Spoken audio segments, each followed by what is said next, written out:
And it's not only through supporting our local food systems and things like that, but I mean, I'll start with just my kitchen alone.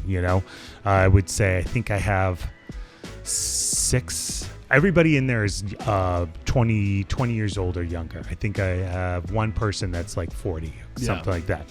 And so what I realized during the pandemic when we were losing line cooks and nobody wanted to work is I said, let me figure out if I can go high school instead. And so I hired a bunch of high school kids, all of them which are with me still now to this day.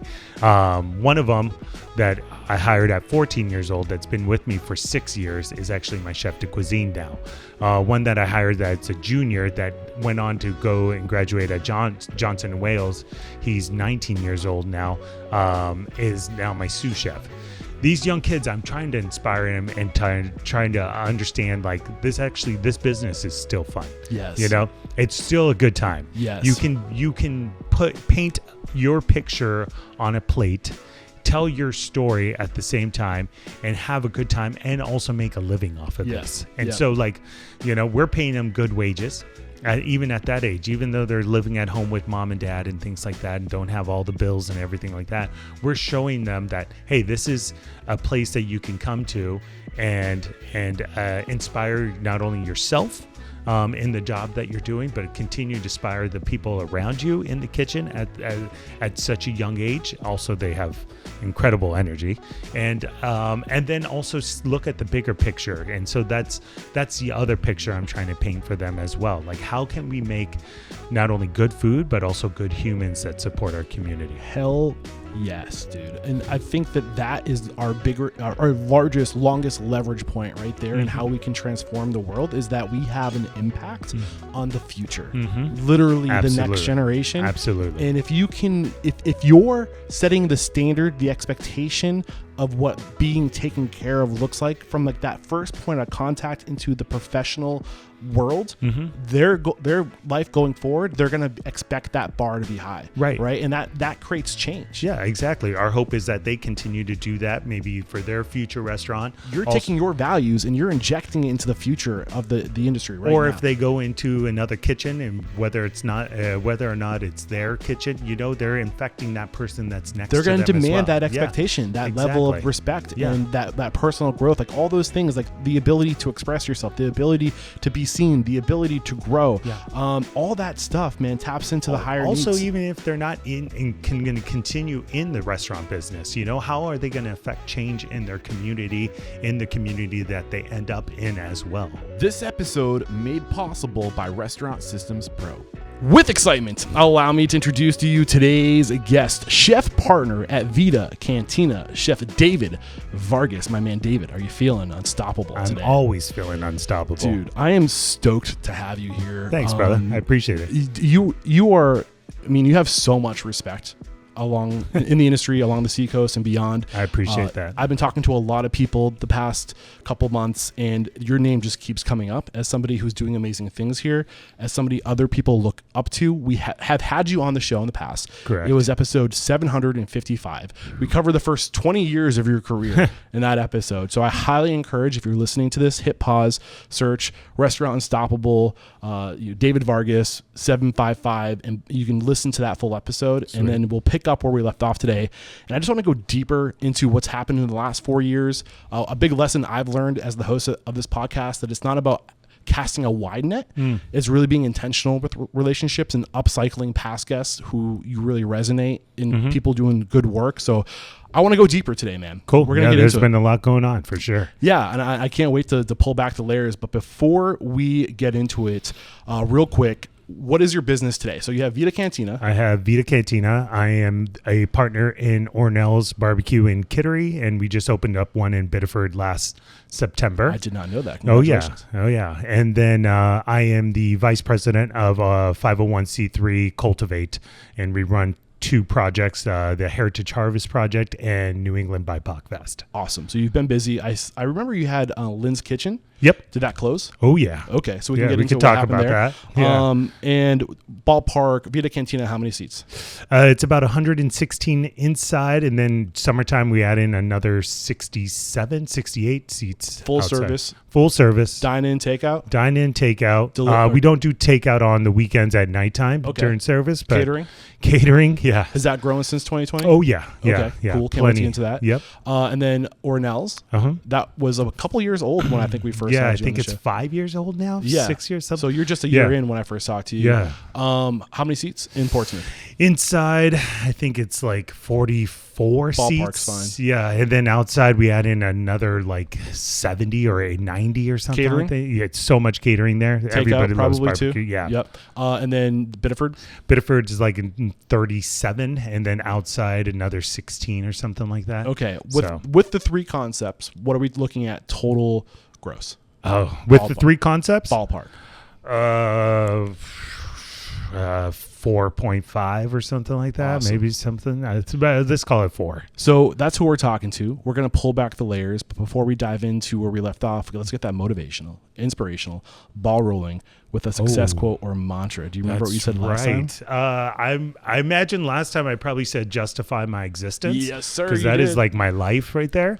But my new mantra in restaurants, especially at Vida, is really community to table. And it's about figuring out how our community and how restaurants can support our community and how communities can support restaurants at the same time, and looking at it not only through food systems but through social systems, through all the things that we can do to continue to make our community stronger around us. I was sitting in my car.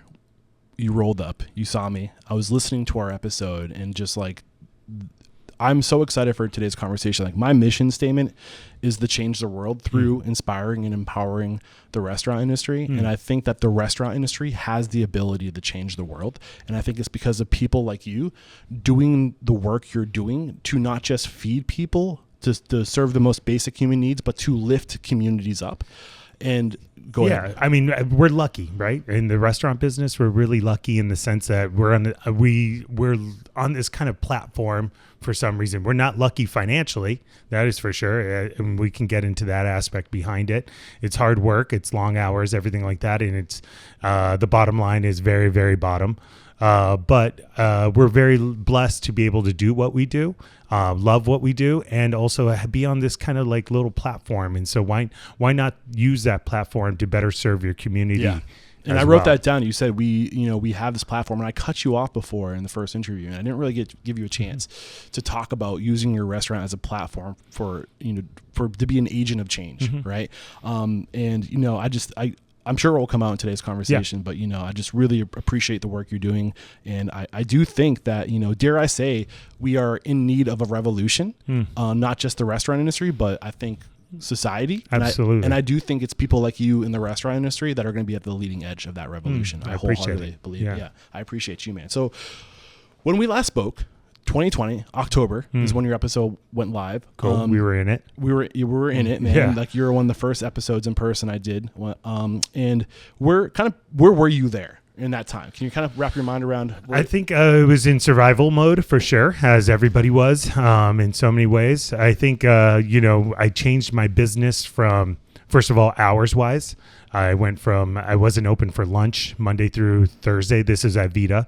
And then I opened up for lunch as well, 7 days a week, lunch and dinner, just trying to capture as much business as possible, trying to hang on as many employees, really just trying to survive, really. I think we pivoted as everybody else did, and just did as much as we can. So I didn't know how much until like really this year, how much in the shit I was, and how much I was in survival mode. And this year it was kind of like, oh man, I kind of want to get my life back a little bit more.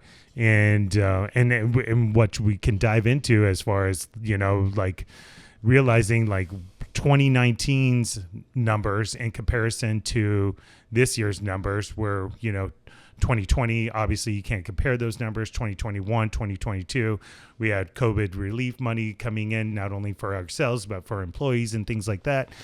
So this is like really the 2024 was the real way to distinguish between our real years, Yeah. And this was one of my toughest years. Okay, I was curious about that. Yeah.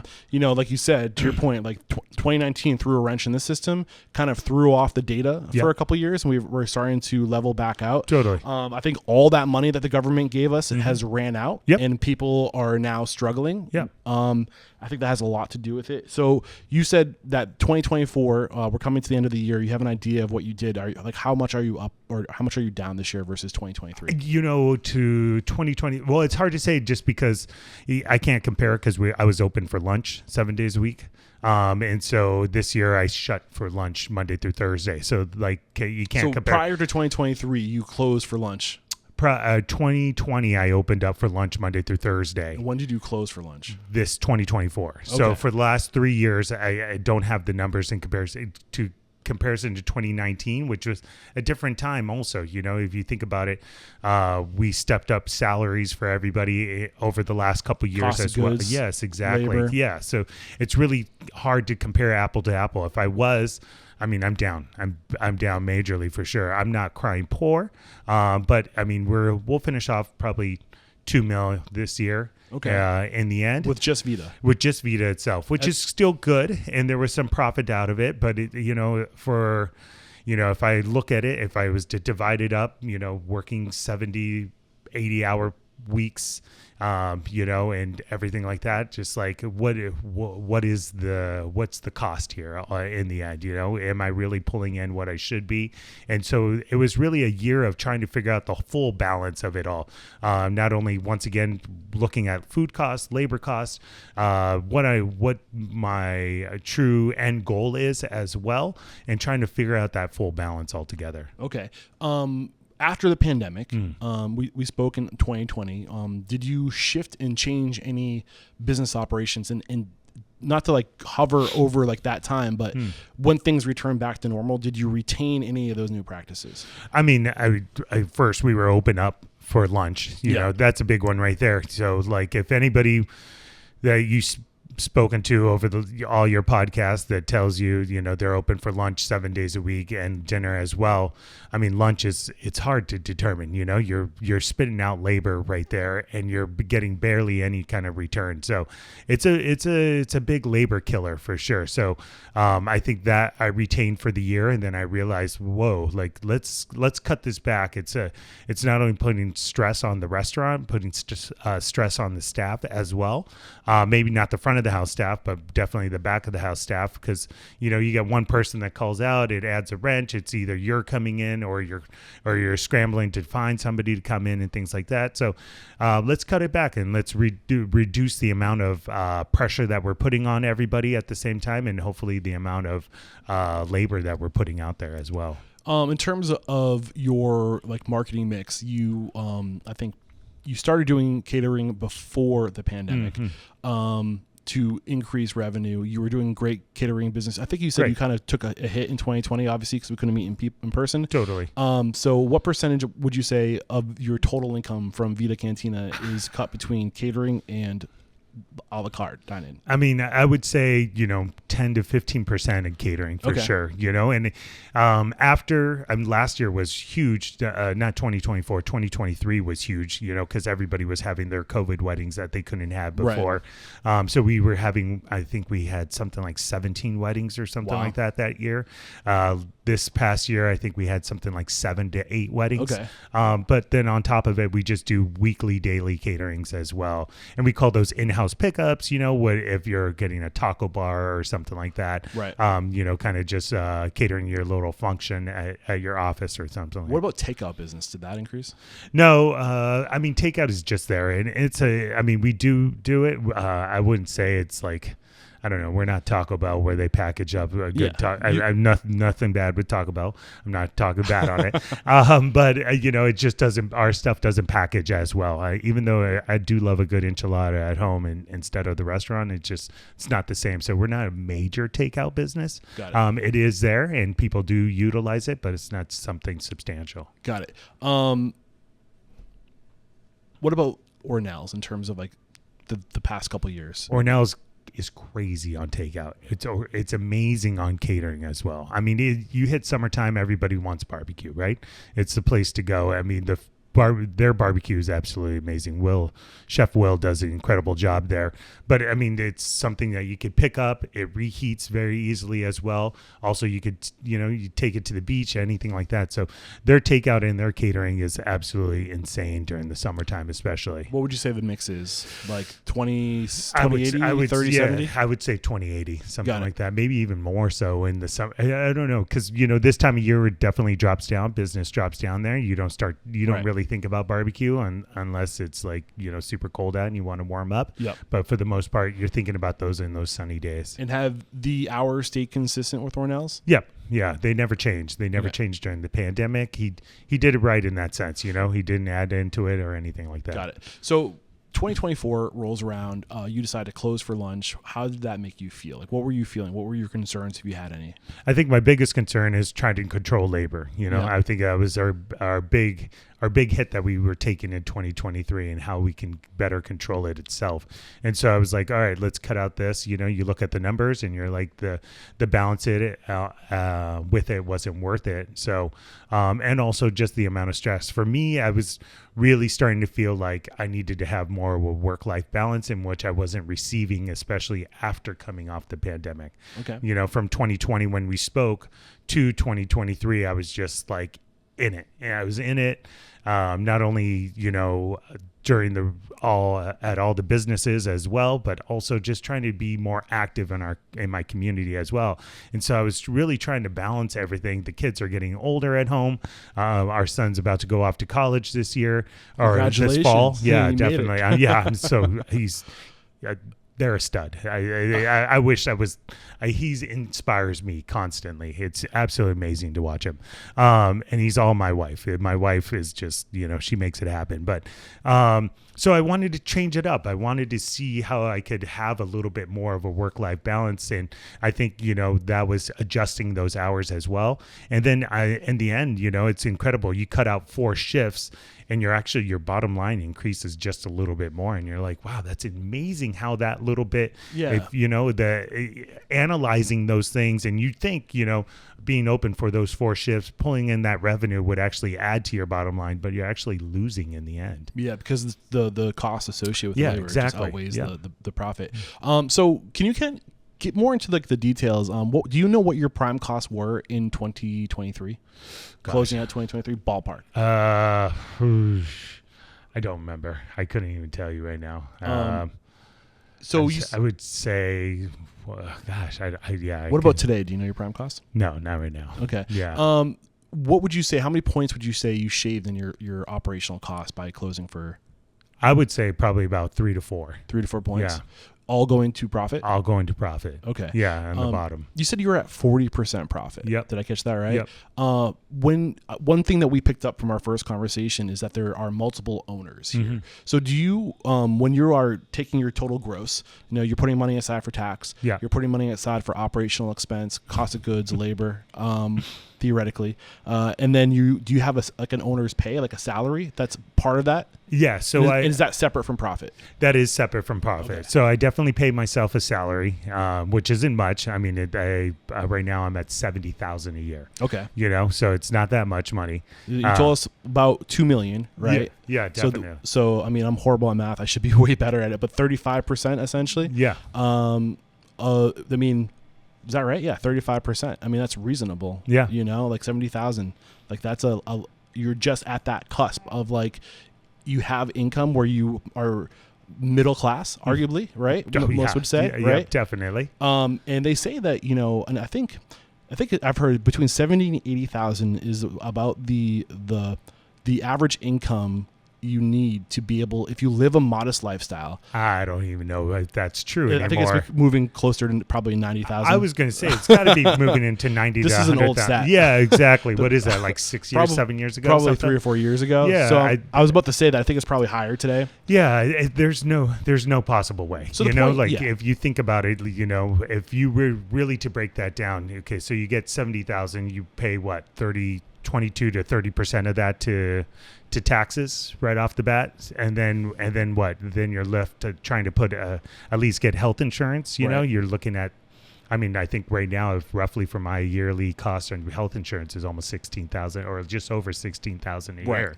So what does that really leave you at right there? Right. You know, my point was you're living a modest lifestyle. Yeah. Very modest. Yeah. You know, and then I'm assuming that you have your profit. You're a partner in this business. Right. Jay McSherry is a partner in this business. Any other partners? We have one more, Joel Harris. So you're also splitting up that profit. Correct. And then I'm assuming, for you, how do you look at profit? What is your philosophy around profit and where it goes and how you use it? To me, it comes home. I want it in my bank account. Okay. Yeah. Are you paying off debt with that? If it was debt or if it goes into our high yield savings account or something like that, whatever it can be. But as soon as I look at it on a monthly basis, Right. I don't want it to sit in the business because I want that profit to come back to me so my family can survive. Right.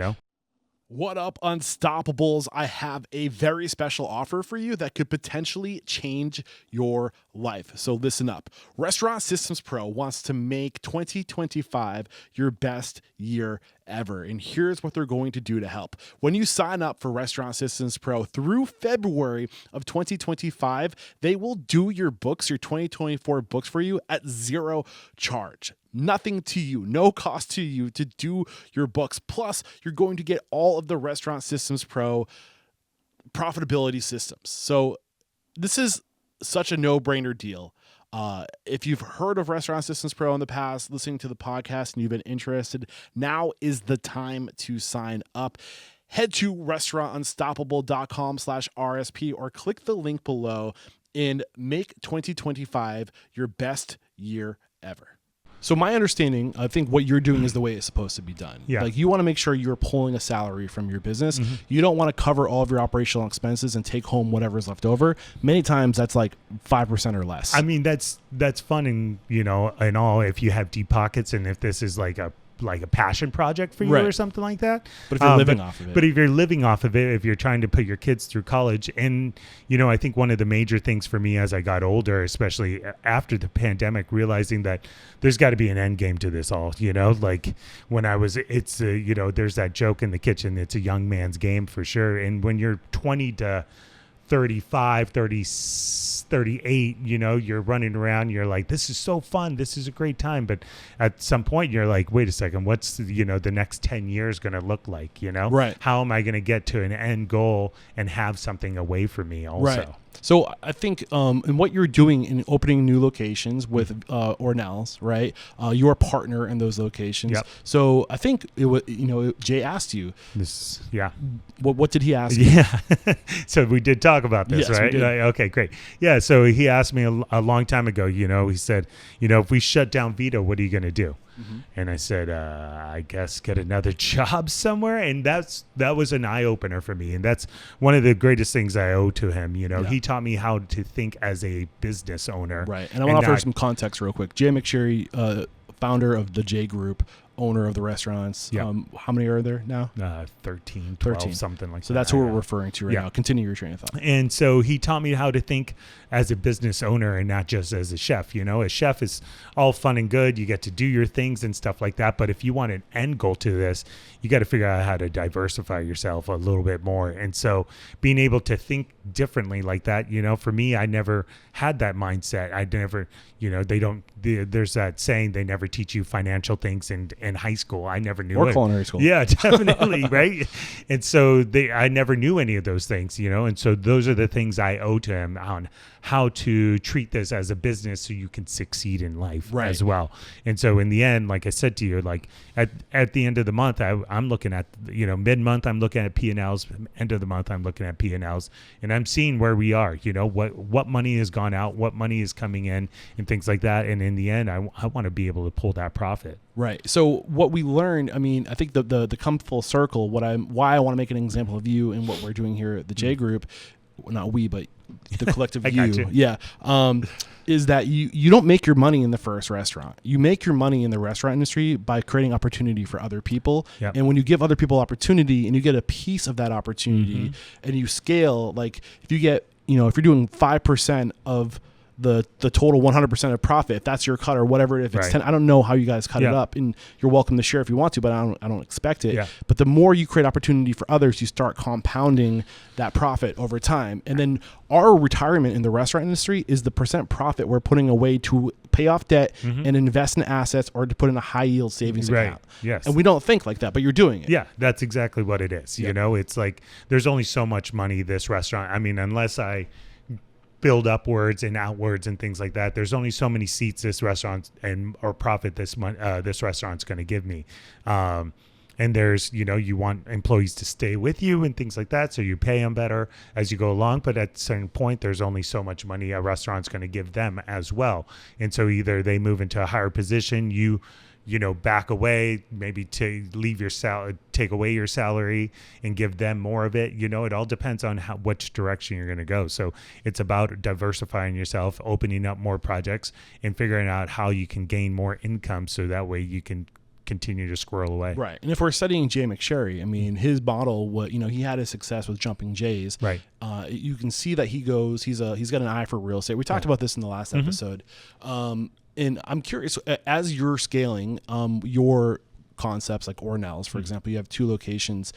Is he a partner in those as well? Oh, yeah. So Yeah. what is the benefit? Like, why not you just go off and say, Jay, these ones are on me and Will Mishka, right? Yeah. Like, we're going to have these ones. Why keep him as a partner? So, I mean, first of all, we came up with the concept together. So his name is Ore Nell's with us, the 3 of us, and so we're not going to open up another Ore Nell's without him unless he decides like, hey, I'm out. I don't want it anymore. You guys do it yourself. Did he find the Biddeford location? Yes. Okay. Yep. Yeah. He was the original. He found it. We knew we wanted to go to Biddeford, and he put it out to a real estate agent. Is it safe to say that is his lane in the partnerships, is real estate, like finding real estate and creating? And he has the insight on it. Yeah. He definitely knows the different people to be asking for sure. But I mean, his insight is so much more than that. It's obviously the business knowledge. Not limited to that. Yes, definitely. Yeah. I mean, obviously we have the accounting aspect behind it, the marketing aspect by being a group, everything like that. So that's very helpful. So, but to tell you the truth, at this point in my career, so many people have come up to me and said like, hey, we would love to open this with you, a separate from and things like that. But after the pandemic, after closing Lynn's, after selling Vida Tortilla, really, I'm tapped. I'm done. Well, I don't know if I have the gusto, the energy to put behind it, what it needs to really go for it anymore. Well, I think the other big part of this too, which came out in the previous conversation, is that Jay isn't just a person who's going to acquire and create opportunity in real estate and maybe throw some capital behind it. He has put together the back office operation. So now and that's one thing I wanted to get more into. So there's the J Group, right, which is a family of restaurants. Yes. You are the operating partners, Yep. the people that he brings on, the talents. And what operations, where does the line cross in terms of or where's the line drawn in terms of what does the J Group do? Do they do accounting for all? So we have accounting, we have marketing. We have even down, I mean, you could put it under marketing, social media. Okay. And so all aspects behind it, marketing handles answering back our reviews, things like that.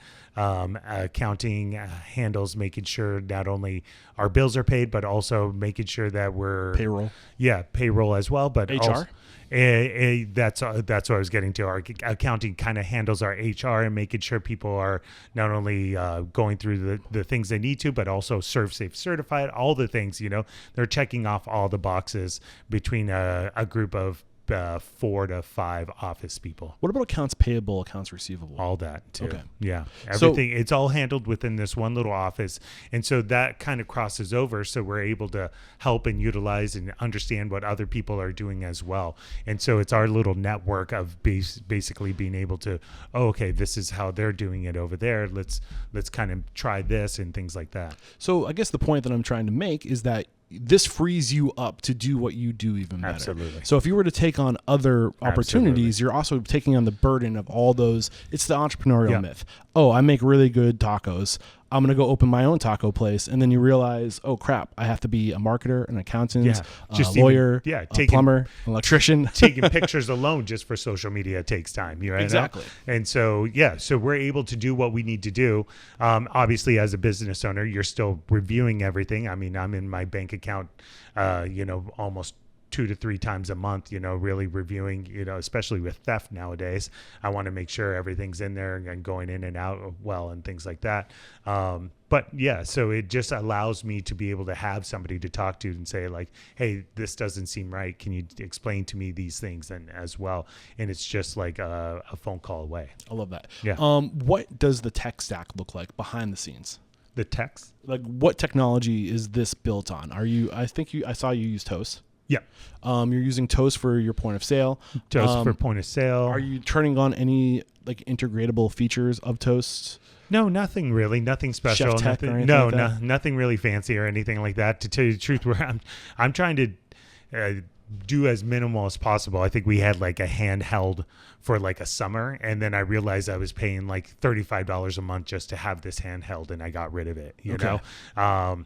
Really 2024 was the start of it was like, okay, let me get a grasp on it. I'm back to having a little bit more time on my hand. And then I hit the half-year mark and I was like, all right, like let's really work on costs completely, because costs are through the roof right now. It's absolutely insane, right? Yeah. So are you using any like enterprise solution on the backside Nope. in terms of like Restaurant Systems Pro or Restaurant 365? No.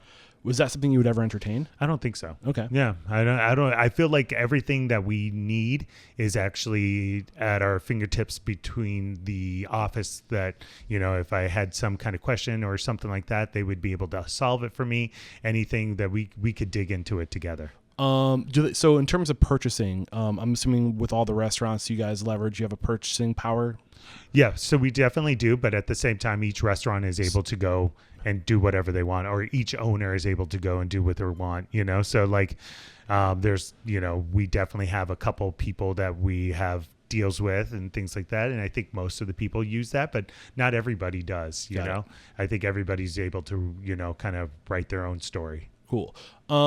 Anything in terms of like systems, processes, things like you said that you're doing, 40% profit with Vida Cantina. Right? It's kind of crazy. I think really it's about pen and paper, really, or pencil and paper, and there are systems, so many systems out there. I feel like I get a phone call almost every single day. And for some reason they always call at 5:00 on a Friday. And I'm like, wow, maybe they're in California. Yeah. I was like, you really work with restaurants? Is that a thing? But there's so many systems out there, and I guess, and they do work, and I know they, people buy into them and things like that. But for some reason, I feel like if you get down and gritty with your numbers and really get into it, it's almost like if you treat it like your home bank account, you can really find out what's going on with your business on a daily basis.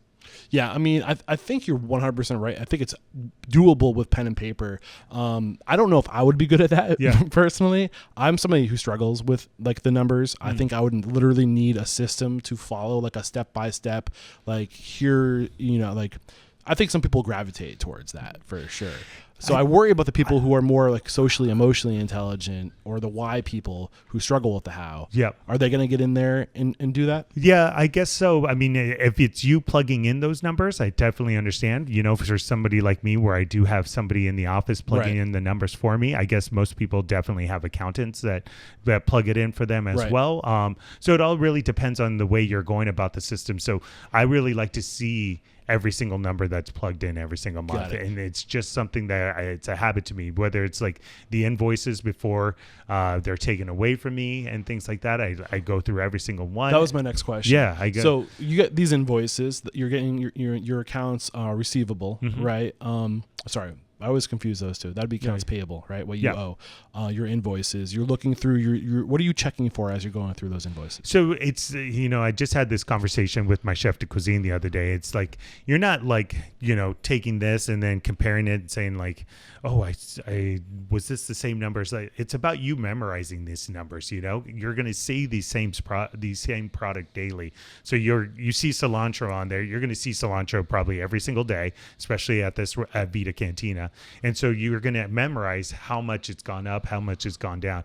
Now, cilantro is not the big one for us. Avocados are the big one for us, for sure. You know, they go from $38 a case up to $120 a case. A big jump. Yeah. And so so it's about noticing when they're starting to rise. You call your produce companies like, hey, is this something that's going to come on right now?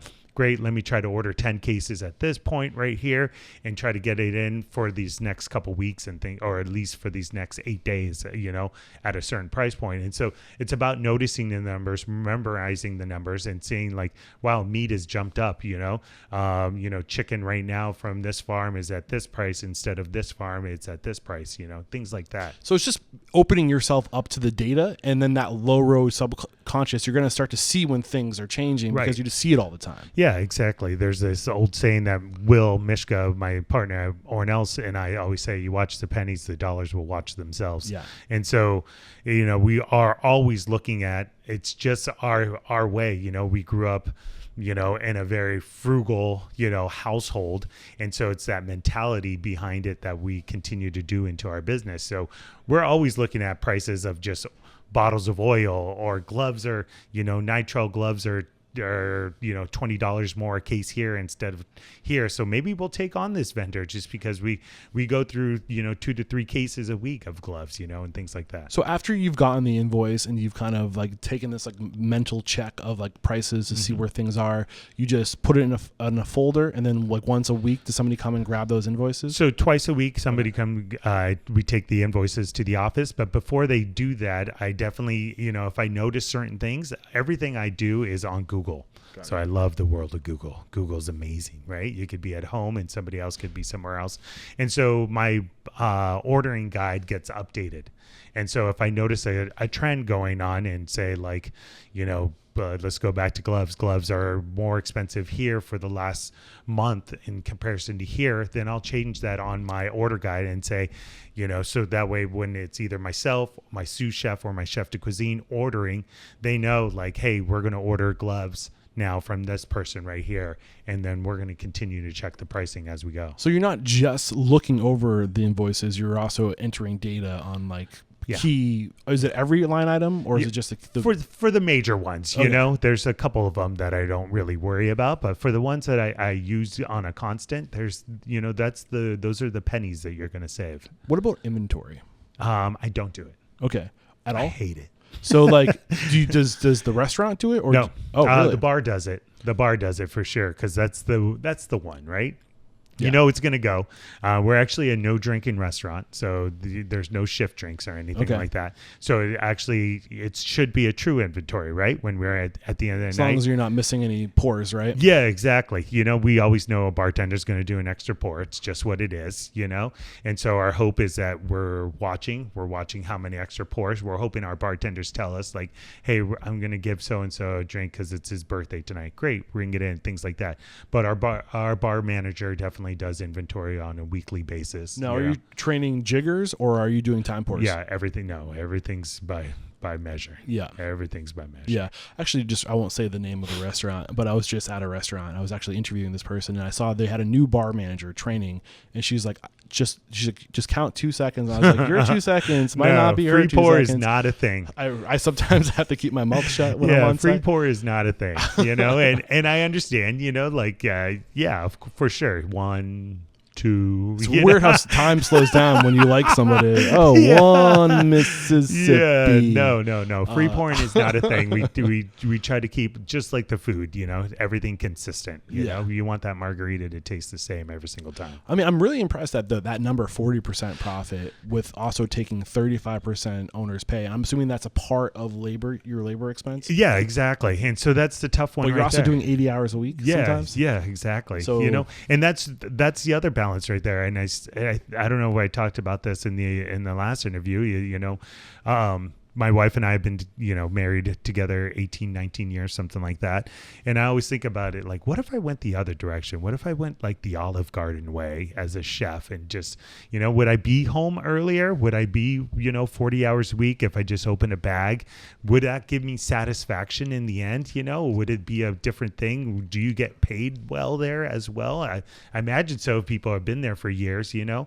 And so that is that balance behind it, you know, when when you give your passion, when you're doing a passion project, which this is, and also a business at the same time, you want it to survive, you want it to make money, but at the same time, you want some kind of, you want some reason behind it, you know? Right. And that's what it is. So you're just throwing some grains of sand on one side of the scale, right? Yeah. The balance, the pros and cons of the corporate life. Yep. If we were throwing grains of sand on the other side of the scale in terms of the benefits of what you're doing today, if you could flip a switch, would you No. change what you're doing? So No. what are the benefits of what you're doing today? To me, I think especially, I mean, first of all, I'm paying respect to my heritage, which is super important to me. As a kid, I didn't realize how important it was to me. And as I grew up, especially as I moved to New England and being one of the only people of color in Kittery, I realized that I need to continue to honor my heritage. My father was deported 13 times before he was led into this country. My mother's came from Mexico as well, you know, and I want to pay respect to that. You know, I'm very proud Mexicano. And I let it be known on a constant. And so I just want to, I want to honor that whole aspect behind it. At the same time, then, you know, as I dug into it and I'm able to showcase that, my culture through food, you know, then I was able to introduce our tortilla project. Right. And so now it's starting to grow onto it. And that tortilla project has really like expanded and moved on to bigger things, you know. At first it was like, let's just make really good fucking tortillas to make really good fucking tacos. And that's all it was. That was my mindset behind it.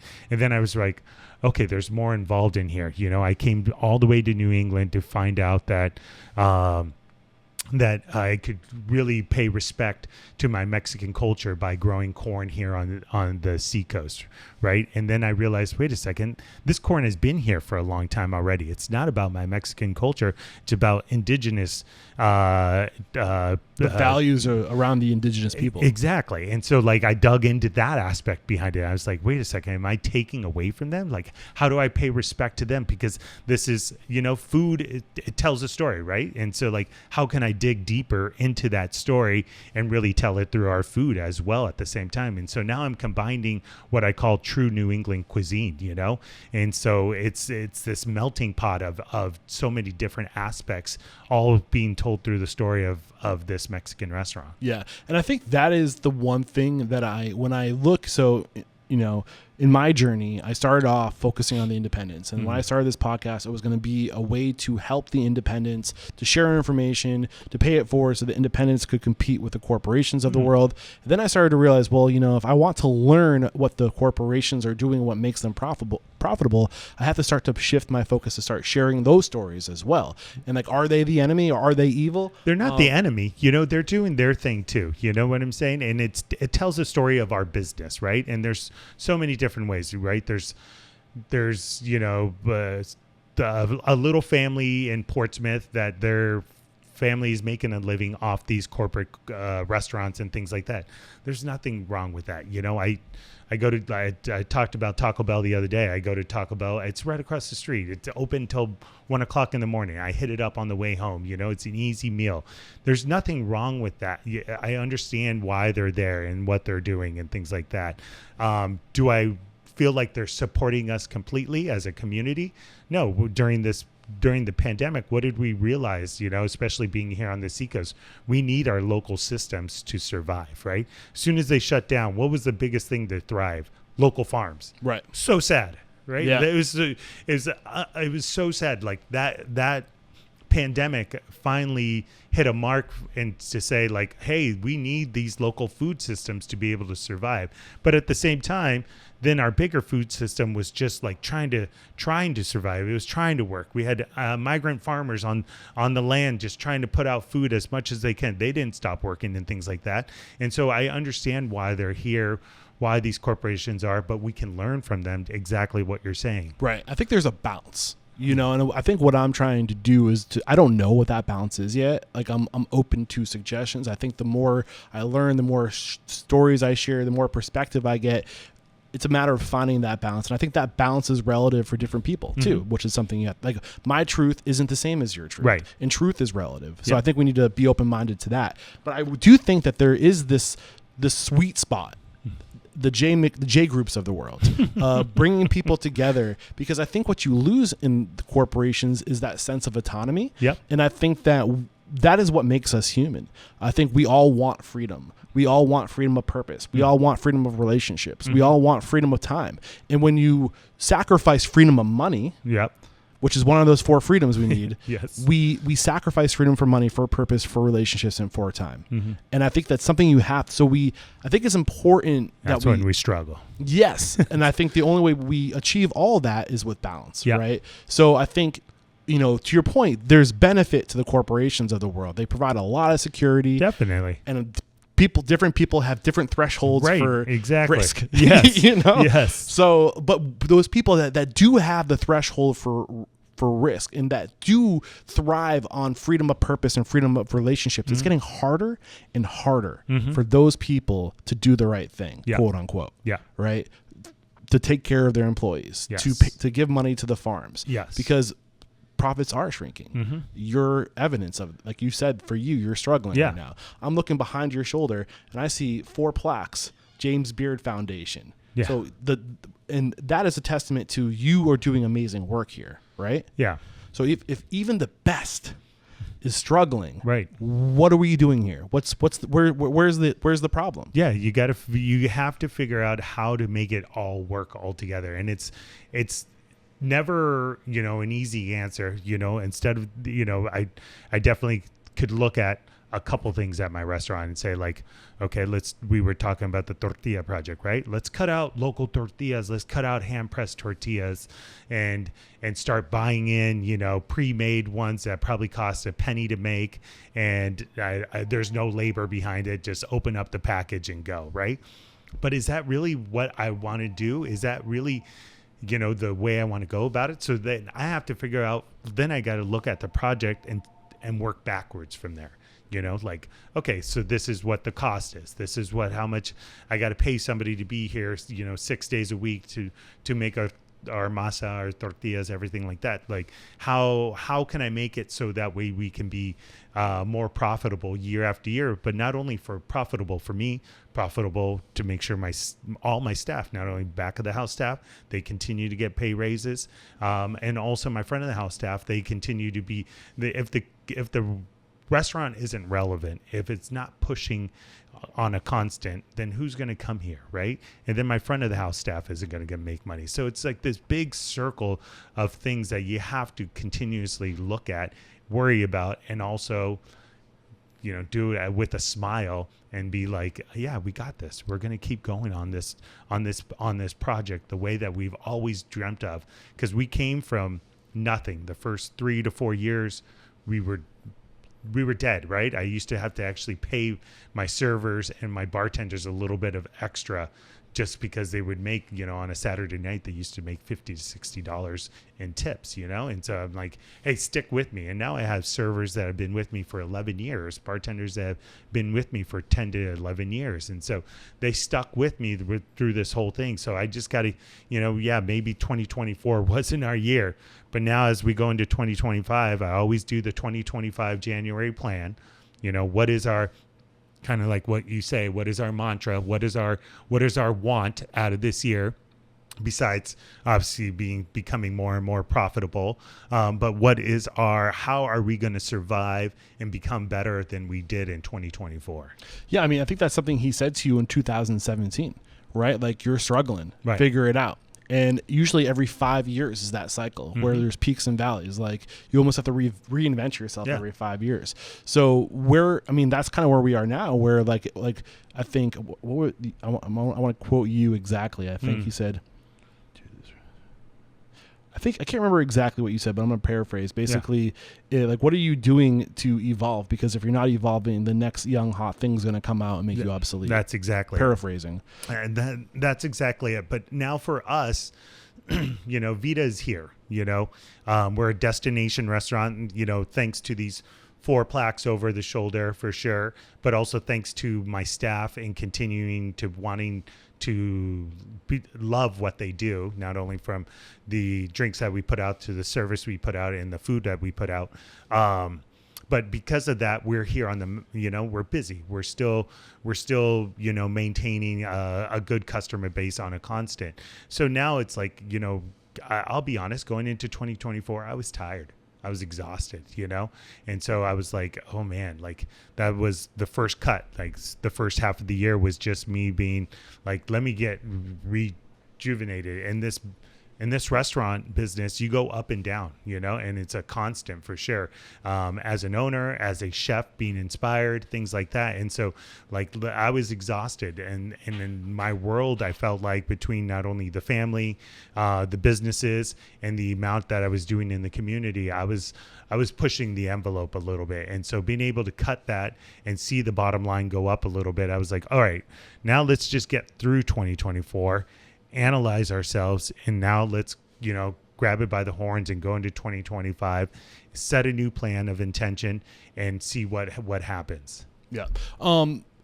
You mentioned Vida Tortilla. Mm-hmm. That was a business, a side project that you started that Yep. was wholesale tortillas. Correct. You since sold that, correct? Yes, we sold it to our production manager, Dina Wilford. Okay. Shout out to Dina, a woman-owned business, Mexicana. Love it. That owns it now, and she's doing her own little market in downtown Somersworth, which is super cool. A Somersworth downtown. Awesome little spot to go to, and she's doing all the tortillas out of there. She's making the masa, and then like on Saturdays she's making pan dulces and cafecitos and things like that too. So it's a really cool little market that she's got going on there. So when did you decide to shed that responsibility and use it to be an opportunity for somebody else? Yeah, when I started putting more and more money of my own money into it. I think it took about 8 months of me putting money into it to realize, whoa, let's... Was that labor? Was that money going towards labor to keep it? Labor's always your biggest cost, Yeah. right? And so it's not only that, you try to do all these things off of it. I think at the time we were doing enchiladas, like microwavable enchiladas. That was like a whole thing during the pandemic that we started. And so we were just trying to do so much. And we knew we wanted the tortilla thing to continue to go. And so I decided, you know what, maybe I'm spreading myself way too thin. I think at that point I had Vida Tortilla, I had Vida, obviously, Lynn's Little Kitchen, and then I was starting to do the nonprofit work with New England BIPOC Fest and things Right. like that. And I want to still talk about that. I Oh, haven't of course. forgotten Yeah, about that. definitely. Yeah. And then obviously the tortilla project was booming. We were stepping up from just the one farm to the 3 farms and things like that. And so, there was only so much I could really Right. give, and so why not pass it along to somebody that was very passionate about it. She had been with us for a long time, and now she's thriving. She's Yeah. killing it, and we're continuing to buy the masa through her. Right, and talk about creating opportunity for Yeah, others, yeah. right? So was that kind of like an exit strategy for you, or did you profit from that business, like selling? I profited once we sold it. Yeah. Yeah, that was the first profit I got out of it. That's cool. Yeah. That's good. And, Yeah. all right. So I also, obviously, Lynn's Kitchen has come up a few times. Just please watch your step. There's a cords I don't want to see. Okay, you're good. We got people walking in the background. Nice. I don't want to let you fall. Yeah. Lynn's Kitchen. When did that close? Lynn's Kitchen opened up. We signed the lease January 2020. Okay. We opened up Timing. June 2020, and we lasted 1 year. Okay. And Any went- lessons from this? A $200,000 lesson. Sounds That's like it. my education. So yeah, it was a big one for sure. I mean, it was tough. It was tough for sure. How I mean, much the of that food- was in your control? I don't feel like any of it, really. I mean, there was as much as, we were in a whole new city, a whole new state, that we didn't know. And Was it there's- Salisbury? Newburyport. Newburyport. That's right. And learning all new regulations, dealing with mass in general, with figuring out, liquor license, the cost of those liquor license as well. And then just going through the whole thing. So all new So one of the biggest things that I've learned in the business is just because this model worked here it doesn't mean it's going to work everywhere else you plug it into, you know? Well, Lynn's Kitchen was a one-off concept, right? Yes, and model as mentality. Okay, what was that model? And it's, well, Lynn's Kitchen was, Laotian cuisine, but the mentality is, coming in, and as long as you give your full effort and work hard, and you're the one that's there all the time for the first, 5 years, then all is going to go well. Yes, that is it, but then you're under all these regulations. You're in the middle of a pandemic. Everybody's terrified, right, at that whole time. And so nobody knew what was going to happen, At the same time, the world was in an uproar, not only during the pandemic, but it's also going through this major uproar over the death of and the murder of George Floyd. And so, the world is just, torn up right there.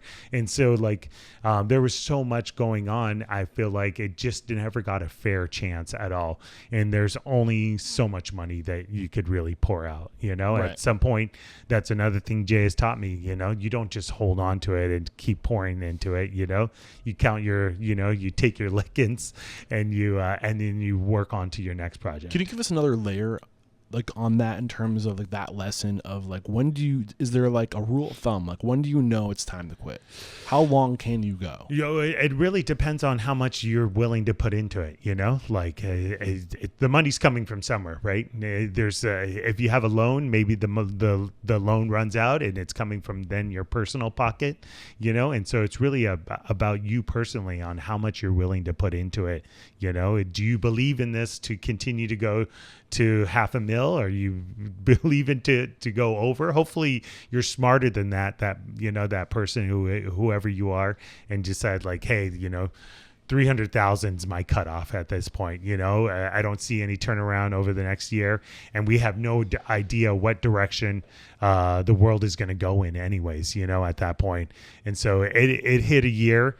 We felt it in our pocket, and we said, let's just count our losses and try to sell it off and take the loss more than anything. How did that? I mean, was that your first real concept failure? Yeah.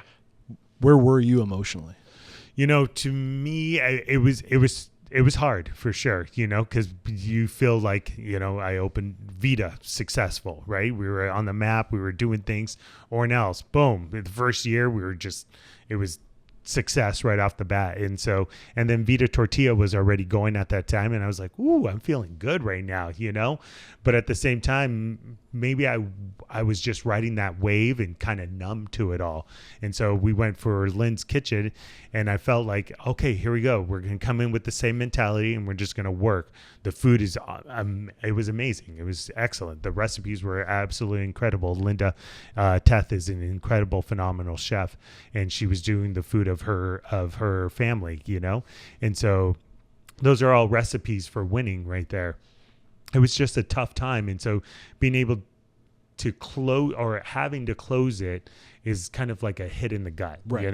How'd you handle it? And so you just kind of, I think in the end, I walked out of there with the loss of the money and then one plant, and I still had the plant at the back in the kitchen at Vida, and I look at it constantly. Actually, somebody asked me the other day, hey chef, can I take this plant home? I said no. That's my one thing that I got out of that restaurant, besides the big lesson. Yeah. But it's a big hit in the gut to close a business. It's also great to realize that you can and still continue to push on, because we've opened up Ore Nell's up in Biddeford since then, and say okay, that's a lesson you're going to take. You're going to learn from that lesson. Ore Nell's in Biddeford, just because Kittery's super successful, there's no guarantee up in Biddeford as well. And so you just have to continue to, one thing I realized is as soon as we open Biddeford, it's watch everything, watch your costs right off the bat, everything like that, because as soon as they start to slip away, especially in the first couple of years, those are hits that you're going to start taking, and they're going to pile on, and then it really depends on how long you can take those hits for. Yeah. Summarize the big lesson for Lynn's, because you said you came away with that big lesson, but I still don't know if I could summarize it, or I couldn't paraphrase it if I tried to right now. So what would you say that lesson? My big lesson is really close the business when it's time, before it's too late.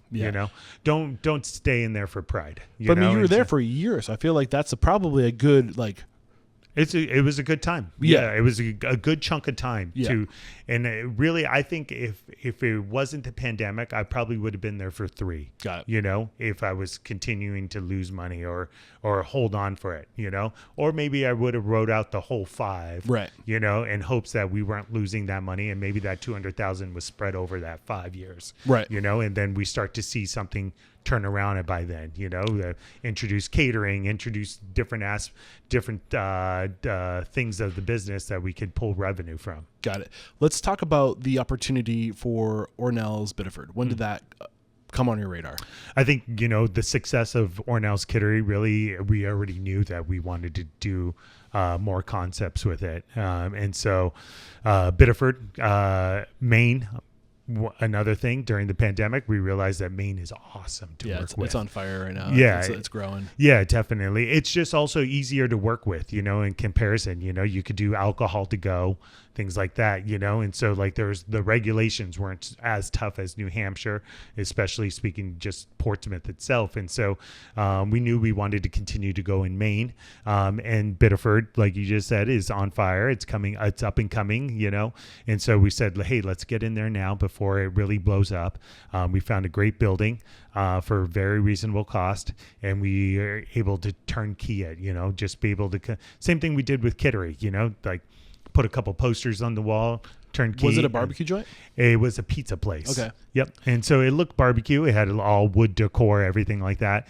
And one thing that myself and Will are very good at is we don't need all the fancy things to open up. We don't need to redo this whole restaurant to open up. We'll get there eventually, you know? What up, Unstoppables? I have a very special offer for you that could potentially change your life. So listen up. Restaurant Systems Pro wants to make 2025 your best year ever. And here's what they're going to do to help. When you sign up for Restaurant Systems Pro through February of 2025, they will do your books, your 2024 books for you at zero charge. Nothing to you, no cost to you to do your books. Plus, you're going to get all of the Restaurant Systems Pro profitability systems. So this is such a no-brainer deal. If you've heard of Restaurant Systems Pro in the past, listening to the podcast, and you've been interested, now is the time to sign up. Head to restaurantunstoppable.com/RSP or click the link below and make 2025 your best year ever. I think that in itself is a big lesson. I think we get this dream, this vision, and we don't want to settle for anything less, but we don't realize that dream is a life goal. Yeah. It's not a opening goal. Let's open up and, you know, we have to have this look right off the bat. No, like the food is the look, you know, relationships. Yeah. How many places have you been to that are hole in the walls that are just serving freaking phenomenal cuisine? You're like, oh my gosh, this is a hidden gem right here. There's this place called Delaney's Hole in the Wall in Conway, New Hampshire. Okay. This is funny because I literally just interviewed them. But yeah, and to your point, absolutely. Yeah, you don't need the whole look behind it. You know, we'll get there once we get the revenue behind it. Let's get the restaurant to survive. Let's get the concept to survive before we start, you know. Putting the money back. Yeah, exactly. You know, we have tables, we have chairs, we have, you know, it's already going to cost enough just to turn the key and open the door. When did you open that? September 2023. Okay. So you just came over here. Yep. Congratulations. Yeah. And how are things trending there? It's good. You know, it's just there. It's just there. I'm not saying that we're making money yet or anything like that. We're just surviving. Well, they say 2 years of operating capital. Yeah, I'll say 3 to 4. Yeah, I say 3 to 4. So you know? would you how does that work on paper? Is it just like going into it with the understanding that you might have to use 2 other concepts to float? Yeah, depending on, you know, what it is, you know, maybe we borrow from this one to pay for that one for right now, and then they'll pay it back. It's definitely happened over the last year already. And so I think it's just really analyzing, because you're going to go into your first couple months of like, oh man, we're busy, you know, and then it just dies down. And you need that data too. Yeah, and so you adjust right off the bat. It's about adjusting on a constant, right? Especially over your first couple years, you know? And so it's like, I know some nights our chef up there, Chef Jason, he'll run it with like, he opens up the doors with like 3 people in the kitchen, including himself. And then by 7 o'clock, he cuts everybody and he's closing the restaurant down, the kitchen down by himself. He's washing the dishes. But that's the commitment that you have to do to be able to survive. You watch the pennies, the dollars will watch themselves. Does he have equity in the business? No, he doesn't. Okay, wow. Yeah, and he just cuts the labor where he needs to. He loves what we're doing, and hopefully, maybe we'll open up more and more and more as we go along and things like that. But it's what it is. You have to have good employees, that that believe in the project itself as well. Right. And I mean, I don't want to speak for you and I don't want to make any promises to anyone, but also from his perspective, like seeing what's happened in this organization time and time again, knowing that hard work is rewarded. It speaks for itself. Right. Yeah. There's the writing's on the walls, right. Absolutely. So that having that culture, that reputation of taking care of your own incentivizes people to put the equity and the sweat in. Yeah. And it just going back to it, it's about looking at those numbers on a monthly basis. Cause if you don't, the first 2 months look great and you're just like, forget about the numbers over. Let's see, we opened up in September, October, November looked amazing. But if you forget about them in December, January, February, that could be, $30,000-$40,000 in the hole just like that if you're not careful with it, just in labor itself, Yeah. And so it's about analyzing those things on a constant. So did I say we probably weren't going to use the full 2 hours? Yeah. Sorry. Time goes, man. Where are we at? We're about an hour of recording time right now. But I do want to make sure we talk about something that you kept resurfacing, this idea of like using your restaurant as a platform to serve your community. And I think, honestly, that's why if there is going to be a revolution, a cultural shift, I think the restaurants are going to be at the leading edge of that, because if we can, the whole purpose of this podcast is to, I like to say that the restaurant owner's job is to paint the picture of perfection and to give their employees the tools in that picture of what the job done right looks like. Absolutely. But where does the owner go to get that picture? Right? Yeah. So I'm hopefully through sharing stories and making an example of people like you, we are painting the picture. We're inspiring what's possible. And I think that if we can get more restaurant owners thinking like you and helping them realize the transformative power they have in their community, and this reverberates throughout the nation, we can use the restaurant industry to shake the consumer, to say, wake up, like your conscious capitalism, your purchasing decisions, they have impact. Yes. So I don't want to put words into your mouth, but with you and the work you're doing, like what is your mission? What's the impact? I mean, it's definitely to make our community stronger, and it's not only through supporting our local food systems and things like that, but I mean, I'll start with just my kitchen alone. I would say I think I have 6. Everybody in there is 20 years old or younger. I think I have one person that's like 40, something like that. And so what I realized during the pandemic when we were losing line cooks and nobody wanted to work is I said, let me figure out if I can go high school instead. And so I hired a bunch of high school kids, all of them which are with me still now to this day. One of them that I hired at 14 years old that's been with me for 6 years is actually my chef de cuisine now. One that I hired that's a junior that went on to go and graduate at Johnson & Wales. He's 19 years old now, is now my sous chef. These young kids, I'm trying to inspire them and trying to understand like this business is still fun. Yes. It's still a good time. Yes. You can paint your picture on a plate, tell your story at the same time and have a good time and also make a living off of this. And so we're paying them good wages even at that age, even though they're living at home with mom and dad and things like that and don't have all the bills and everything like that.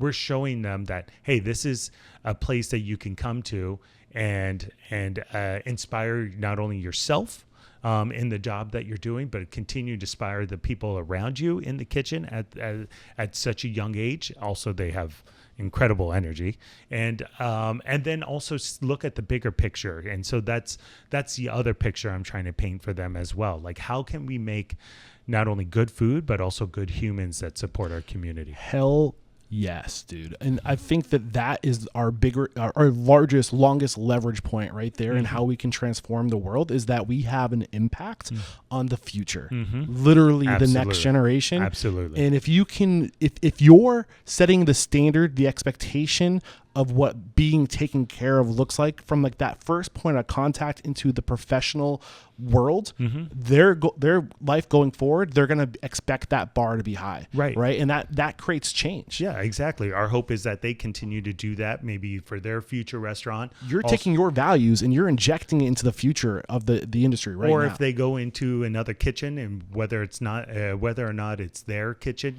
they're infecting that person that's next to them. They're going to demand well. that expectation, that level of respect, and that personal growth, like all those things, like the ability to express yourself, the ability to be seen, the ability to grow, all that stuff, man, taps into the higher needs. Also, even if they're not going to continue in the restaurant business, how are they going to affect change in their community, in the community that they end up in as well? Well, the reason why I think this is super powerful, but if you look at like the change that's happened in society over the past 20 years, it's always come, especially in the world, like the digital world, right? Like it's always the younger generation that gets, I would say, infected by big corporate America. And, they use that younger generation to basically take this virus, this idea, and to spread it.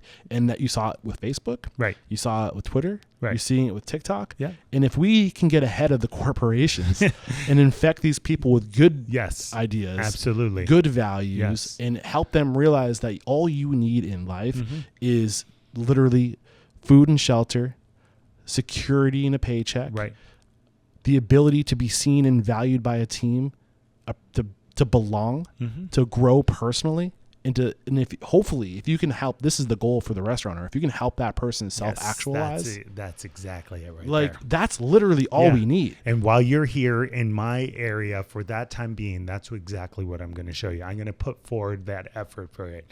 Not only through the community actions that we're doing, the food that we're doing, and how you can represent that on a daily basis. But also, I'm going to dig deeper into your life and what is it that makes you tick, and what are your future goals? That in some way, to me, if I was just focusing on the food, maybe I would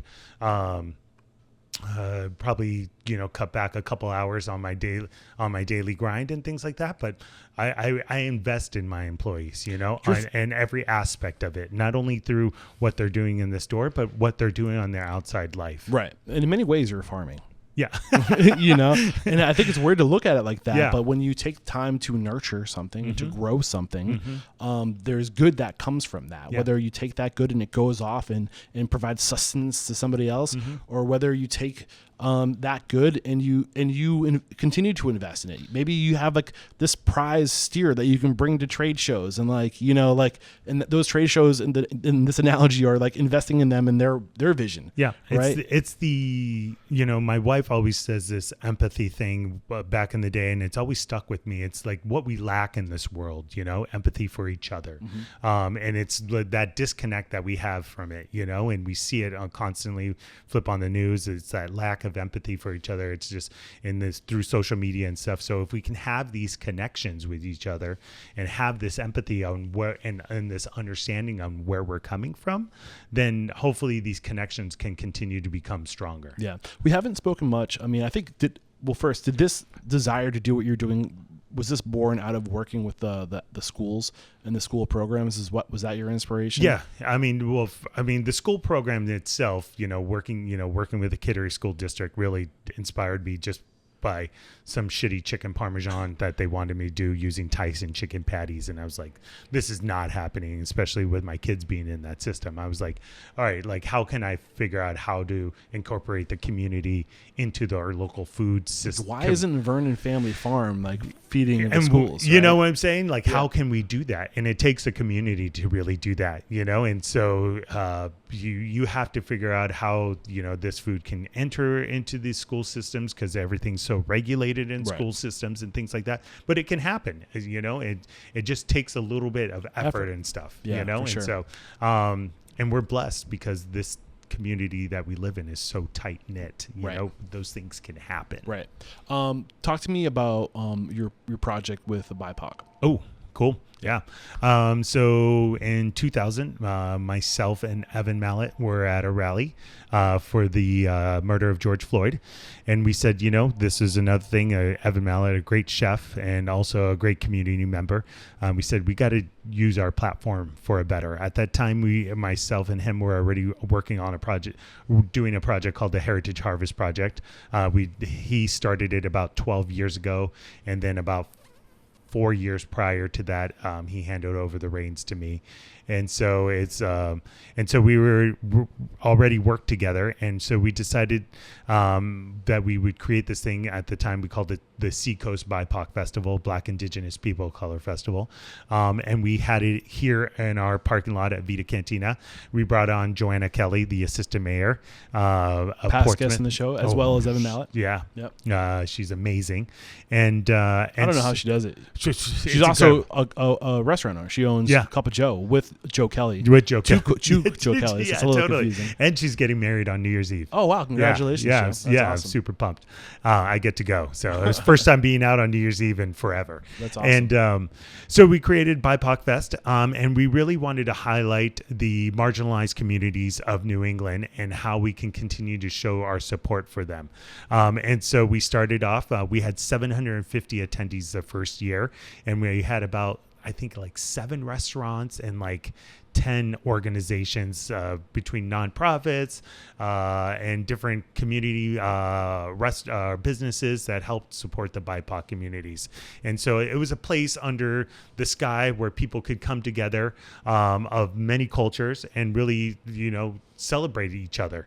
And we knew we wanted it to be free to the community, so that way it could be accessible to all types of income, and we wanted to make it a celebration. So we had music, things like that, and it went off. We were like 750 people. We paid all the restaurants that came here, all the speakers that we had, and we made some money as well to have a second year. Okay. And so the second year came around, and so if it's free to attend, where's the money come from? So it comes from sponsors, okay, and community members that sponsor that day. So at the gate, you're welcome to leave a donation if you want to. Got it. And is there like you have all these food trucks that come, or all these different people of diverse backgrounds show up, and you're spotlighting their food? Is that what's happening here? Yes, exactly. Okay. So we promote them, and then the big thing is, unlike most of these events that happen all summer long that restaurants are asked to, we give you a stipend as well to help cover the cost of your food. Got it. Which is super huge. Now, is there like a MC? Like, is there like a message behind each one? Yep. Behind each. Like, is there a special, like, you've done 3 of these now? The last year was the 4th one. The 4th. Yep. So every year, is there like a core message that you're trying to communicate on behalf of the BIPOC community? BIPOC. Really, it's just about representing the marginalized communities of now New England. So we call it the New England BIPOC Fest. We had to move it from here out to Strawberry Bank last year. Got it. We had over 5,000 people attend. That's awesome. And we have restaurants from Portland, Connecticut, Vermont, Boston area, everywhere throughout New England, and different organizations as well.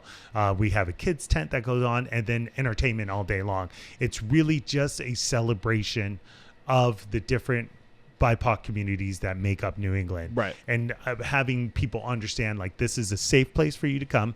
This is a great place for you to celebrate and understand what really makes up New England. Right. And for somebody like me, being a transplant from Southern California, when I was asked by my wife, like, hey, let's move to New England, it'll be even better for us, I was like, oh my gosh. Maybe for you. Yeah. Well, I knew it was going to be safe being with her, but I didn't know. I really didn't understand what I was moving to. Well, yeah, that's kind of prompts my next question.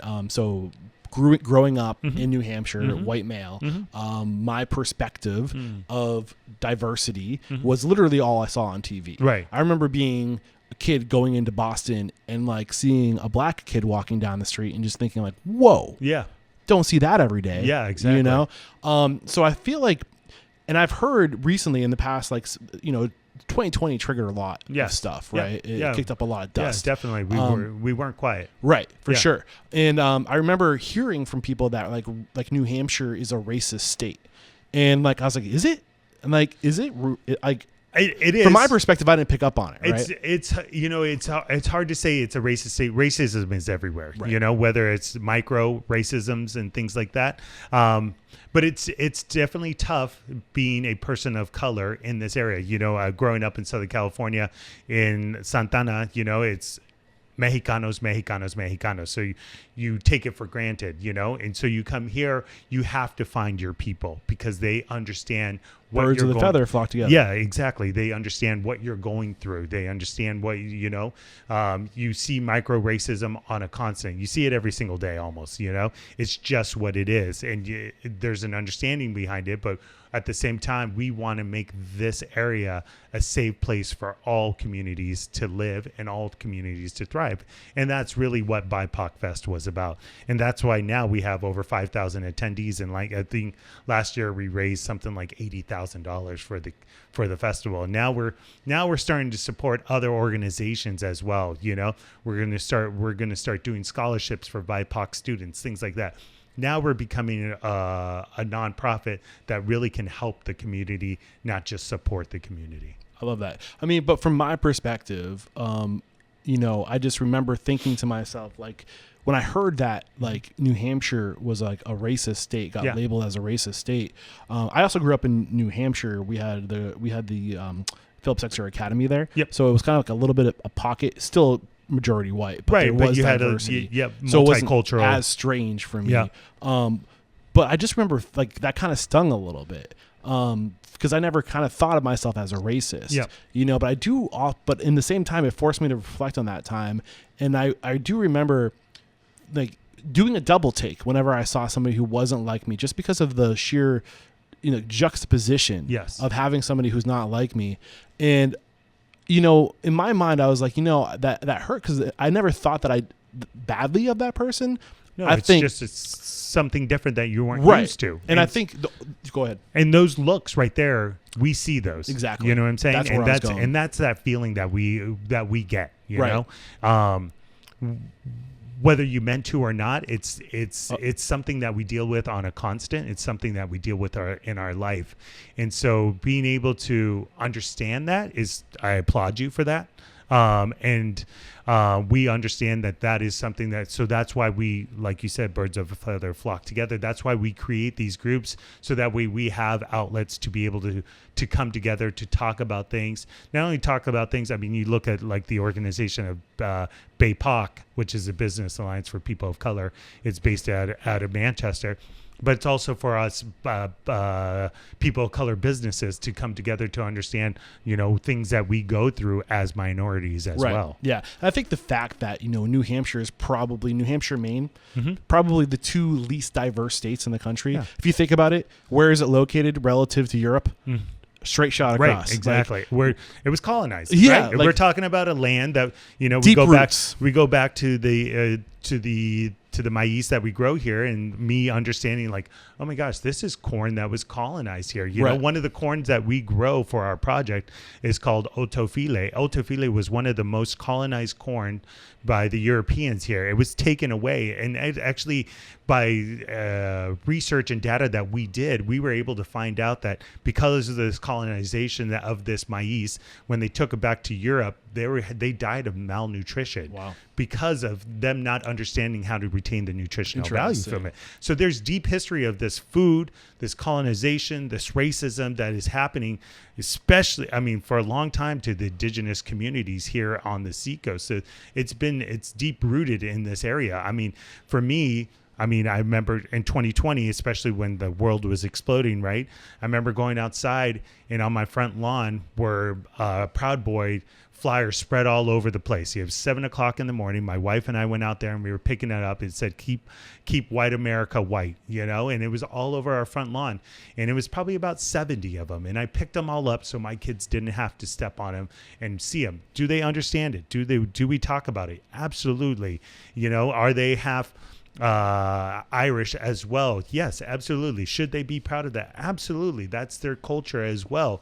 But they need to understand where the other side of it is, where it came from, where it's going, and hopefully we as a community can continue to change that. Right. And I do believe the only way to get beyond this is to is to embrace the diversity and to understand the diversity. And I think when something is strange, there's that disconnect. But as soon as you spend a little bit of time around that thing, you realize we're all the same. That's what BIPOC Fest is, right? It's an opportunity for the whole community to come out. It's free still, 5,000 people, free event, free food the whole time as well. It's all sponsor driven. It's all community donations as well. And so every bite that you get there, from Pagu down in Cambridge to Bao Bao Dumpling House up in Brunswick, it's all free bites that they're doing, and we're paying them for their time. Right. I did have a conversation with Chef Cleophas, based out of Miami, Florida, and sharing his story. And there's a message that he had along that lines, that birds of the feather tend to flock together. And the message he had, and if I'm crossing any lines or if you have a different perspective on this, please let me know, is that there is opportunity for minorities. But I think his core message was, you have to learn how to get out of your comfort zone, to take those opportunities, to get out of your pockets of safety and security, to go take those opportunities that might be with a different perspective or culture from you. To, like, the doors are open, but even that, like, you still have to walk through those doors. So am I out of line? No, you're absolutely true, especially if you're looking at it as a restaurant aspect, in which we should be, since this podcast is called Restaurant Unstoppable. I mean, I talk about it with the, I'm part of the New Hampshire Food Alliance strategic plan for this year for restaurants. And so what we're talking about is making our food less sexy. And how do we get out to these mom and pop restaurants that are immigrants that are coming here trying to just survive and make ends meet for themselves and their families, and use the resources around them, and dive into, like, the local food system, food that is definitely available to them that we can make less sexy. You think about farm food and you think it's super expensive. I could never afford it. Why would I put it on my menu as a mom and pop restaurant? But this food is actually very cheap and very reasonable for you. And so how can we make these connections? How can we help these people walk through these doors? Right. Because if I'm this, mom and pop restaurant that's come to this country, I just want to put my head down and do my job or own my business and not kind of ruffle any feathers at the same time. Yep. Is there anything we haven't discussed? I think we got about 15 minutes left together. I want to make sure that, if there's anything we haven't touched on that's near and dear to your heart, maybe where you're looking to go if you're in a transformative time right now. Yeah. Really, I'm looking to continue to do my work in the community. That's my biggest, goal, and different avenues of that. I don't know exactly what all of them are just yet. I'm continuing to bring up the youth in our kitchen and around us, and continue to support that as well. And I'm looking to have a lot of good family time, really. Our oldest, Kavika, our son, is headed to one of 4 colleges on the West Coast that he's chosen in June, or in the fall. And so I really want to enjoy that time with him and figure out how this balance can work. Luckily, he does work on the line in the kitchen as well, so I get to see him there. I love that. I'm looking at my notes now. So I took a bunch of notes from our first conversation, things I was curious about. You spoke a lot about customer feedback and how that served you in taking your ego out of it and really listening to the customer, whether that be on Yelp. Have you put any more effort into that? I read them all the time. So there's a lot of business owners or a lot of chefs that say, don't read them, not even worth it. But I do. There's this demographic to me was new when I came here. And so I'm still learning it on a constant, and some things that might work at a Mexicano restaurant in New York City or in other cities probably won't work here. Right. So I have to listen to the demographic and what they really want, and be able to stay true to myself still with our mission as well. But at the same time, I have to sell food. Right. I have to put butts in seats. Have you heard of any tools that help incentivize the customer feedback? Toast definitely has this customer review thing, or like the experience review thing, that you just sign up for it on an email, and it sends it back to you every single night if they respond to it. So like last night I think we had 3 reviews. So whether I'm here or not, I'll get that email. So is that like a QR code that they scan and they can leave a review? I think it's because it only happens if they make a reservation. So if they make a reservation, we obviously have their email address and or phone number. It sends them a text. It tells them like, hope you had a great experience, and then they can click on it. So if they get like a 5-star review, then then it says, oh, will you like leave a Google review or no? like, It allows them to leave a review right there. So does that push to any other platform? No, or does it just stay right on there? it stays right on Toast. Okay, so you're using Toast for reservation? Yep. Okay. Yeah, so it's a nice one, because they're able to do it from their phone. At the same time, they can receive our Vida playlist as well. So we create this like Spotify playlist they can get right through Toast. Yeah, right That's through Toast. Yeah. There's so much going on right now, man. Honestly, the world, the technology, like I'm in this weird place with the podcast where I'm trying to have the liberty to speak freely about restaurant technology. And what I'm experiencing right now is that if I get into partnerships with tech companies as sponsors, in terms of like promoting and talking about stuff, it starts to muddy the waters a little bit. Okay. Yeah. Do you ever worry about Toast getting too powerful? I mean, believe me, on a Saturday night when it goes down, it doesn't feel very powerful. I kind of want to throw it out the window because it happens. I don't know if it's just this side of town that the internet connection is horrible or whatever. But I don't. I mean, I definitely look at the percentage that they've been taking from me every single year, and I'm actually going to the drawing board with them in January and hoping that I can get a better rate. Have you heard of Merchants Advocate? No. Check them out before you go to that conversation. Okay. They lobby for restaurants in negotiating Really? rates. Yeah. Merchants Advocate. Merchant Advocate. Okay. I actually have a call scheduled them next week. I'm going to try to get them on the show to share what they're doing. Cool. That's awesome. Yeah. Because it's a big percentage, I think I'm, 3.7, 4.7, something. I forget exactly. My concern is that as someone who goes into these restaurants, I'm seeing more and more and more Toast POS systems. Don't get me wrong. Yeah. Toast has been a supporter of mine in the past. Mm-hmm. They when nobody would work with me during the pandemic because nobody had money, like they were paying me $2,000 for every new lead I sent their way. Wow. And I don't want to shake a stick at that. I appreciate their support in the past, but understanding more about how the world works. Have you ever heard the expression absolute power corrupts absolutely? Oh yeah. And when you have a entity that is almost at 50% or more market share, right, that is a recipe for that company benefiting and everybody else. I mean, they were that company that was behind at first, and so everybody was like struggling. I mean, for me, I think I did Aloha and Square, and so when the pandemic happened and we returned to more takeout, online ordering, was that the incentive? Aloha didn't allow it, so I had to add Square. So then I had 2 ticket machines, and so I was like, all right, let me switch to Toast. We have Toast at Ore Nell's. It's going well. Now they're growing bigger and bigger. I went to Montreal a couple months ago. I noticed the whole city there has Clover, so they must be rolling it up there as well. I think there's different POS systems and things like that. I wish. I don't. It's the percentage that kills me. Well, the thing that scares me is that the way I've learned how marketing works is basically whoever has the most money wins. Whoever can control the narrative, whoever can spend the money to promote their business, i.e. hire influencers, pay for the ads.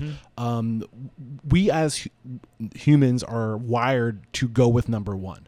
We don't want to think about it. Right. We're going to talk to people, and if you can get to that point where you're number one, in almost every vertical of business, number one does twice as much business as number two. Yeah. And when you have a nationwide product, that pulls a lot of business out from local markets, and it just creates this recipe for the rich getting richer and the poor getting poorer. Absolutely. So I think that our industry just needs to be very cautious about what we're doing in supporting a monopoly. Well, and then going back to what we did talk about, going back to the J Group and what are those things that are so good about it. Is we have somebody in the office looking at those numbers. And so we're like, okay, this year, this is where we got killed on it. Let's go back to the board, see if we can negotiate. And if not, then we're pulling our restaurants off this platform and going to something else, and starting off something new. Yeah. And then who knows, maybe that new becomes the one, Right. So. Yeah. No, there's a reason why they're the number one recommended on Right. the show. They offer a great product, and I do want to acknowledge that. Yeah. I've heard their customer service has come a long way in the past couple of years. If you are in the market for a POS, I highly recommend you also check out Spot On, because I think that they are on the come up right now. And I think that by like kind of leveling the playing field a little bit, it will be what's best for the industry. Oh, absolutely. Absolutely. Yeah, definitely. Especially for us small businesses. I even heard there was like a crypto POS system out there now. Yeah. Yeah. This has been so much fun, man. Thanks, brother. I feel like I have a couple questions I want to ask you. In the past 4 years, man, if the mission statement is to inspire, empower, and transform the industry, and if we're going to accomplish that by making an example of personal transformations and how we can achieve the same thing, how have you personally transformed in the past 4 years since you were last on the show? I definitely have grown as far as a business owner and understanding what are the important things. Obviously, work-life balance is an easy one. I feel like everybody on your show probably says that nowadays, especially the older ones. And so that's a big one. Also, the bottom line is huge for sure. And figuring out how we can continue to grow all together, not just yourself. Yeah. What's one thing about your business, a value, a process, a system that's uncommon and makes you truly unstoppable? I think the value of community is what makes me really unstoppable. And I don't feel like there are restaurants that do that, but our intentional way of going about it, everything's intentional here. It's not on accident or anything like that. Every aspect that we have to do it is intentionally on how we can continue to support everybody around us. If you got the news, you'd be leaving this world tomorrow. All the memories of you, your work, and your restaurants would be lost with your departure. Okay. With the exception of 3 pieces of wisdom you could leave behind for the good of humanity and your legacy, what would those 3 pieces of wisdom be? It's very simple, and it's going to be one word repeated 3 times: family, family, family. This has been a lot of fun. Thank you so much, Chef David. If we resonated with your message today, maybe we want to come work for you. Maybe you just want to check out one of your concepts, Vida Cantina, Ore Nell's, or am I missing one? No. Okay. No, stop. What's the best way to connect? Or maybe we just want to come ask some questions, some follow-up questions. David at VidaCantinaNH.com. And social handles? DV Chef? DV Chef. Yep. Thank you. Of course. Thank you. And who do you respect and admire? Who do I respect and admire? The Seacoast told me to come back to David. Go back to Are David. you going out to Vancouver? I mean, if you give me a reason to. Yeah, Chef Andrew Richardson. Andrew Richardson. Yeah, he is my mentor. I owe everything to him on my mentality of business or just way of approaching food and things like that. Not business, more about food. He is the chef owner of Chin Chin Restaurant in Vancouver and Elise Steakhouse, which was just named one of the top 5 steakhouses in the country, world. Is that sometime? ELISE? ELISE. Okay. Yeah. Look out, Andrew Richardson. Yeah. Love to get you on the show. Yeah. I need an excuse to go to Vancouver. I'd love to. And this is where I say just thank you so much Thank you, for my carving out another 2 hours to sit with me. It's only been 4 years. But, really what I've learned is that it's not about the reach of your network. It's not about how many people you know, but it's about building stronger relationships with the right people. What you and the J Group are doing here on the Seacoast is really the epitome of what I think we can all achieve in the restaurant industry to keep what's so special about Main Street going strong. Totally. It's an honor to make an example of the collective J Group and you. And thank you so much, man. Thank you. Thank you. Cheers.